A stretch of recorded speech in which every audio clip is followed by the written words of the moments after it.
Welcome to Master the Game. I am Juice. This is Paula, and today we are being very unique for day 2 of RPGaDay. That was good. I know. Let's get started.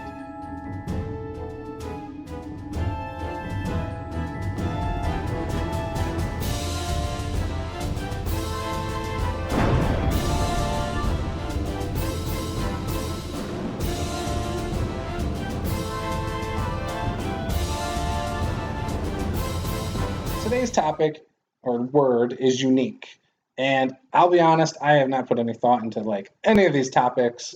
I'm probably just going to wing them as we go. Yeah, that's Since I made you go first last time, I will go today. Okay. And See what you got. I'm struggling already because when I hear the word unique, I think of, one of a kind, Like me. sometimes. Sometimes. So, I'm just going to go into, I think the first thing that comes to mind for me is magical items.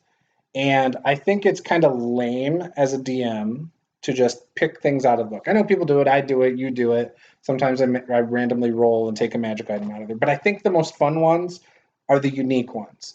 For example, the Ring of Mud Slinging that had really little mechanical benefits other than causing disadvantage. Right. But it was awesome, and I feel like it added a lot of flavor for the goblins that I had that had it. Mm-hmm. Especially since Matt's character was getting hit in the chest with arrows, and every encounter he got hit in the chest. That was the idea, because he was a barbarian.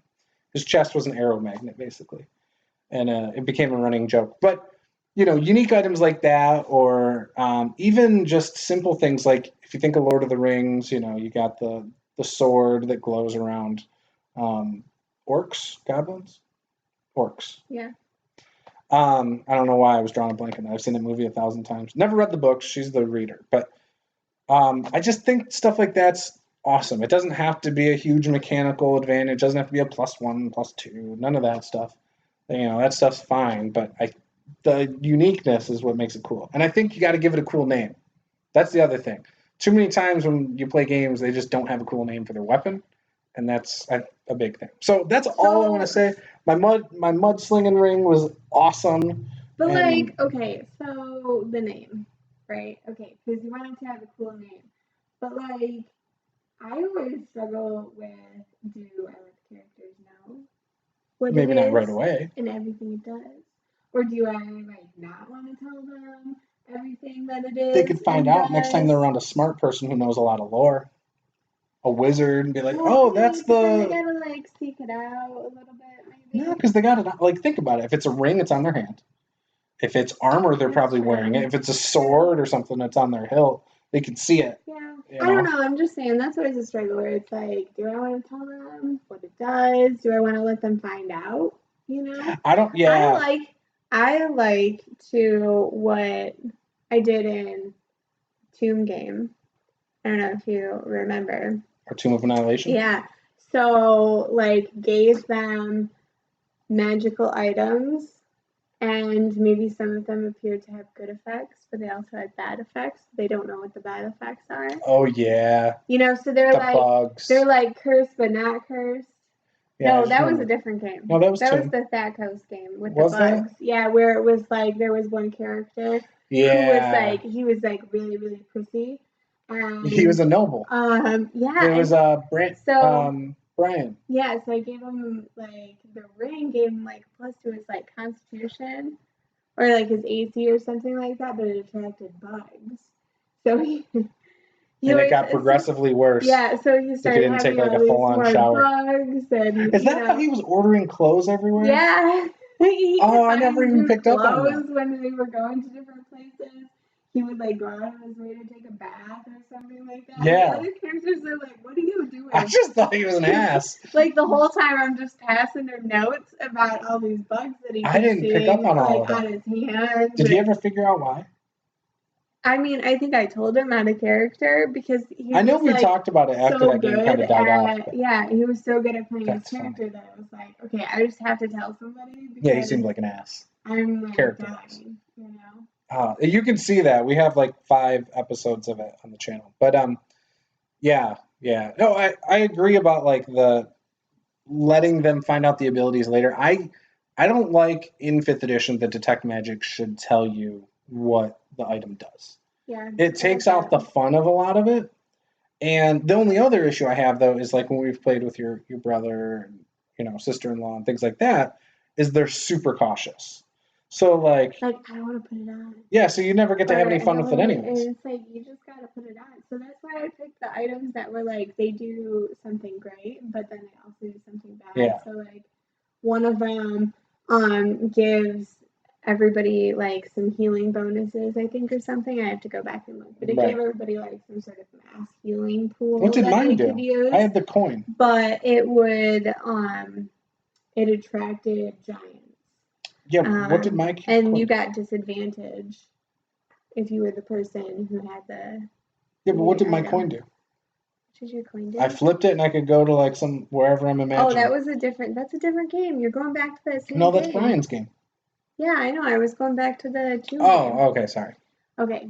I didn't pick up on anything. That was supposed to be like a little like dimension door, like you know, just like a little like portal thing. Yeah, that's it. And like I intended that like, oh, you're gonna flip the coin, this like little portal opens, and I made it so that you guys could like go to Brian's house to do research or whatever and come back. Well, that's what we used it for. You said you had no intention of us doing that. Oh no, I used it so you could get off the island. They were like on an island or something. Mm-hmm. And so I'm like, oh, okay, they'll get off an island, and it's just like a one-time use.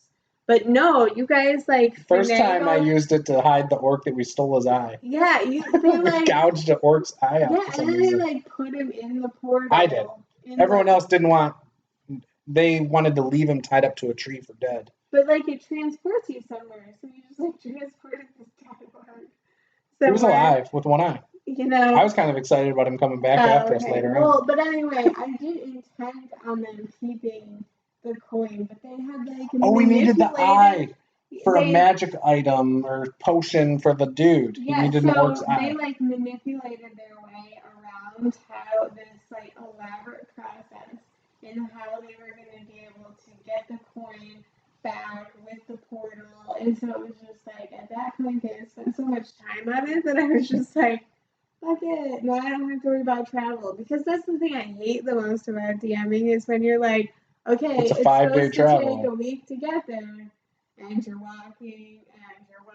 Like that's the. Yeah, but you don't have to worry about it. I hate the most. All you have to do is worry about if something eventful happens or not. Otherwise, you just say nothing eventful happens. Then it just feels stupid because you're like, oh, nothing happened. Well, occasionally you mix it up, but yeah. And then you're like, oh, you guys are sitting around a campfire, and then you hear a noise, and it's like. No, because that's random encounters. But I'm just saying. Yeah. That's the part I hate most about DMing. So just like, oh, okay, I guess. The random encounters. Yeah. Gotcha. But, so what do you got for unique? Okay, so for unique, I'm going with, because I'm so unique, right? I always like really unique characters, like really unique races. Like I like to play like the like the uncommon races. Like Aasimar. I guess. Yeah, like I really like which she's played like 3 times. I've really Pathfinder and D&D twice. I would love to play, if it didn't have so many penalties, I really like to play a drow. There's no penalties other than light. Yeah, but the light. If you read the books, apparently, well, if you read the Dritz book, supposedly the longer he's on the surface, he adapts. Oh, okay. So you shouldn't. I don't know. Maybe you shouldn't take it so literal. The person who's trying to like I've played like a doppelganger before. That was fun. I've played. You did that in the Heroes game. A fairy or a pixie before, which is really fun. But I'm always trying to like, how can I play this like different type of character? Like I want a different race or something a little bit more interesting than just like I want to be an elf. I want to be a human. Like, I'm never going to play a human, guys. It's just not. Yeah, but you get a feat. Gonna happen. Like, I don't care. And I'm like a power gamer, too. Oh my gosh, yes. I'm a power gamer, too. And I don't even want the extra feat. It's just okay. Like, who wants to be a human? Like, I'm a human every day. And it's not. You're a girl every day. You don't play dudes. Know? Yeah, but that's because sometimes I feel like if I play a guy, I'm gonna be like that typical like macho man. I don't know. I can't do it. Like I'm not. I could play like a feminine guy. So when we interviewed you the first time, you hadn't played 5th edition yet. In fact, I don't think we had played. Oh, I don't know if we had played together yet when we did our first video with the interview together. Mm-hmm. Maybe we did. I don't know. But you said your favorite race was elves. Now, is that because you hadn't started playing anything super crazy yet? No. I mean, obviously, you must have played a pixie before. Yes, I played like a fairy and a pixie. Well, you said elf was your favorite. Yeah, because I think that I was probably just thinking like core rulebook at that time. Gotcha. And everything else. So it's not that really I your had favorite. Played, Aasimar your favorite. Yeah, probably. Everything else that I had played was in like 3.5, and so we just like would just make shit up, right? Because it's way more exciting when you just take like monster races and make them. The first Tomb game, you were making like a scary Aasimar. Yeah. A haunted Aasimar. It was like fallen. Yeah, that was cool. Mm-hmm. That one was gonna be cool, but I never really got to play it, so that's fine. Was that the character that died? Yeah. Oh. Yeah. That's a bummer. I was super bummed about that. But then later, what did I play later? I played like a regular Aasimar. I think in one of my games.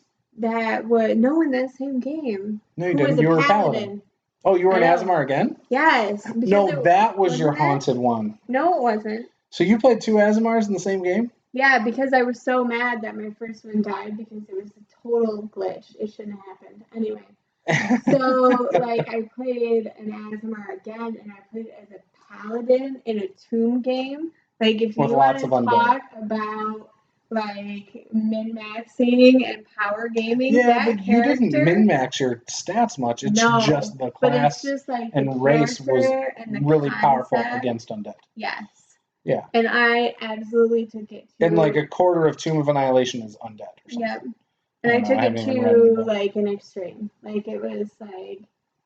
I haven't read Tomb of Annihilation, so I haven't really read anything. And we also, in that game, we had, because we were doing, like, I think more, like, role-playing than usual, you had a while to, like, think about what you were going to do.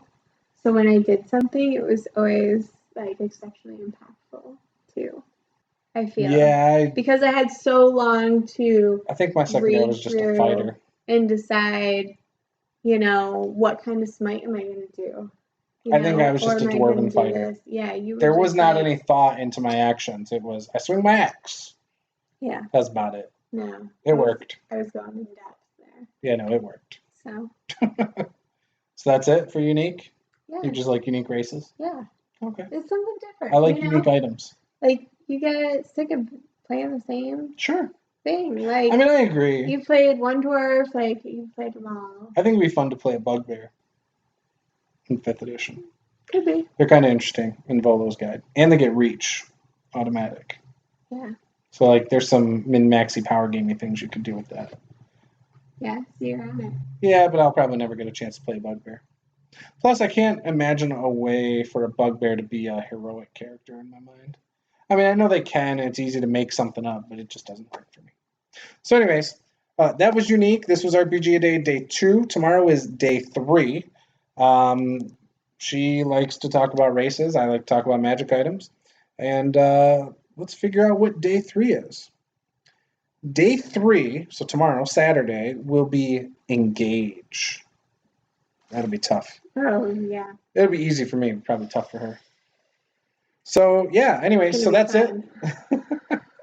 This was Master of the Game. I'm Juice. This is Paula. Game on.